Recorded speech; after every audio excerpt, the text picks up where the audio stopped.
Diddy a été présenté jeudi 10 octobre devant un juge. Le rappeur milliardaire, accusé par les autorités fédérales de trafic sexuel et extorsion, se trouvait au tribunal de New York pour une nouvelle audience durant laquelle la date de son futur procès a été décidée. Il est arrivé les chevilles entravées, vêtu d'une chemise froissée beige et d'un pantalon kaki fourni par la prison où il est détenu depuis près d'un mois. C'est le 5 mai 2025 que Sean Combs de son vrai nom sera jugé. L'annonce a été faite en présence de son équipe d'avocats, mais également de sa famille venue soutenir l'artiste. Le magazine People indique que P. Diddy s'est montré impassible durant l'audience, regardant droit devant lui et portant des vêtements de prisonnier. Au moment de sortir de son box, il a cependant salué ses proches et étreint son avocat. Les enfants étaient très heureux de pouvoir venir soutenir leur père, a commenté une source à People. Toute la famille l'était, ils sont unis pour lui et il était content de les voir ici. En attendant son procès, Puff Daddy reste pour l'instant en prison. Sa demande de remise en liberté sous caution a été refusée à 2 reprises par 2 juges différents, malgré les demandes de son avocat qui met notamment en avant les conditions de détention désastreuses de la prison du Bronx où son client est incarcéré. Accusé par les procureurs d'avoir mis son empire musical au service d'un système violent de trafic à des fins d'exploitation sexuelle, il a plaidé non coupable et se dit innocent. Le juge Arun Subramanian a également ordonné son maintien en détention après avoir constaté qu'aucune demande de libération anticipée n'avait été déposée par ses avocats après 2 rejets depuis l'arrestation de l'artiste de 54 ans à la mi-septembre. Lors de l'audience, la procureure Emily Johnson a prévenu que l'accusation avait encore beaucoup d'éléments d'investigation à exploiter, soulignant que 96 appareils électroniques avaient été saisis en mars et que de nouvelles charges pour l'accusé étaient envisageables. Que risque-t-il ?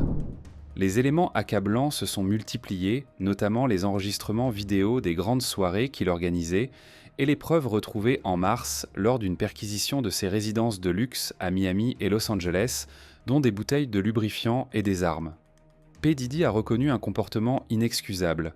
S'il a plaidé non coupable des chefs de trafic à des fins d'exploitation sexuelle et d'extorsion, il se dit prêt à coopérer avec la justice pour laver son nom au tribunal face à des poursuites injustes, ont affirmé ses avocats au moment de son arrestation. S'il est reconnu coupable de tous les chefs d'accusation qui le visent, il encourt une peine comprise entre 15 ans de prison et la détention à vie, selon un communiqué du département américain de la justice. L'ancien procureur Eli Honig a expliqué à la chaîne de télévision CNN que le chef d'accusation de trafic sexuel par la force, la fraude ou la coercition constitue une accusation extrêmement grave. Comme il s'agit d'une poursuite fédérale contre le rappeur donc national, les accusations entraînent des peines potentielles plus élevées que si P. Diddy avait été poursuivi par le simple État de New York. En attendant d'être jugé, le magnate du hip-hop américain a été placé en détention sous surveillance anti-suicide en raison d'un état psychiatrique jugé fragile. La justice fédérale a rejeté l'appel des avocats de l'artiste contre sa détention provisoire, malgré une proposition de caution de 50 millions de dollars, la valeur d'une de ses résidences à Miami. Plus de 120 victimes l'accusent d'agression sexuelle.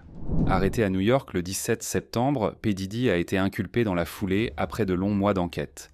Plusieurs de ses propriétés avaient été perquisitionnées au printemps.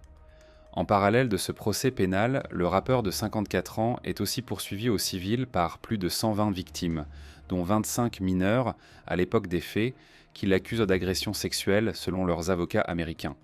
L'une des victimes a témoigné publiquement. À l'automne 2023, c'est son ancienne compagne Cassie qui l'avait accusé de viol. Les 2 parties avaient trouvé un arrangement à l'amiable. CNN rapporte que les avocats de Diddy ont porté plainte, accusant le gouvernement d'avoir fait fuiter la vidéo montrant le rappeur frapper Cassie dans une chambre d'hôtel. Les images de vidéosurveillance datées de 2016 avaient été largement relayées par la presse. Les représentants de l'artiste demandent à ce qu'elles ne soient pas utilisées au procès. Détenue à Brooklyn, la star doit revenir au tribunal le 18 décembre. De nouvelles charges bientôt ? Pour rappel, et pour ceux qui ne sont pas encore au courant de l'affaire, P. Diddy est accusé d'avoir manipulé des femmes et des hommes et de les avoir drogués, dans le but de les forcer à avoir des relations sexuelles. Des fouilles réalisées chez lui en mars dernier ont permis aux autorités de découvrir des armes à feu chez lui, des bouteilles d'huile pour bébé ou lubrifiant, une chambre sexuelle, mais aussi des appareils électroniques. Les procureurs ont déclaré qu'ils s'attendaient à ce qu'il fasse environ 1 mois pour extraire les données des appareils saisis. Qualifiant la quantité de données de extraordinaire, ils ont expliqué qu'ils pourraient déposer un acte d'accusation supplémentaire une fois que toutes les données auront été extraites. Des vidéos auraient notamment été filmées chez lui, à l'insu de ses invités, lors de soirées ou d'événements qualifiés de « freak-off » qui duraient parfois des jours. Sean Combs, qui a plaidé non coupable, est actuellement en détention au centre de détention métropolitain de Brooklyn, où il restera jusqu'à son procès, à moins que son appel ne soit couronné de succès. Après la première plainte déposée par son ex, la chanteuse Cassie, qui l'accusait de viol et violences physiques et psychologiques, qui s'était soldée par un accord financier, une dizaine d'autres victimes présumées ont porté plainte contre le magnate de la musique. Puis, début octobre, un puissant avocat texan du nom de Tony Buzbee a annoncé avoir monté des dossiers pour 120 autres personnes qui disent avoir été abusées par le rappeur. Des hommes, femmes, mais aussi des mineurs, dont un garçon de 9 ans. Il assure que d'autres personnalités de premier plan vont être inquiétées par la justice dans le cadre de cette affaire. Lui et ses équipes ont mis en place une plateforme d'écoute téléphonique qui a reçu plus 150 000 appels en quelques jours. Pour lui, le mur du silence a été brisé. Toutes les accusations présumées auraient eu lieu durant les fameuses soirées de P. Diddy, celles où se pressaient parfois les stars du tout Hollywood. Mais aussi dans des résidences privées où se tenaient, selon le rapport de police révélé en septembre dernier, des freak-off, des fêtes qui duraient parfois des jours durant lesquels femmes et hommes auraient été drogués et forcés à participer à des pratiques sexuelles. Certains de ces comportements se sont produits dans des hôtels que nous connaissons tous. Vous devez savoir que plus de 55% des victimes ont déposé plainte et ont signalé ce comportement à la police ou aux hôpitaux. Beaucoup de celles qui ont effectivement demandé un traitement médical ont subi des tests de dépistage de drogue et des drogues ont été trouvées dans leur organisme. Des drogues étranges. Des drogues dont vous n'avez probablement jamais entendu parler. L'une d'entre elles en particulier qui continue d'apparaître est la xylazine ou tranq, qui d'après nos recherches est connue comme un tranquillisant pour chevaux, a expliqué l'avocat. Toujours selon lui, dans 90% des cas, ces individus ont été drogués avant d'être agressés.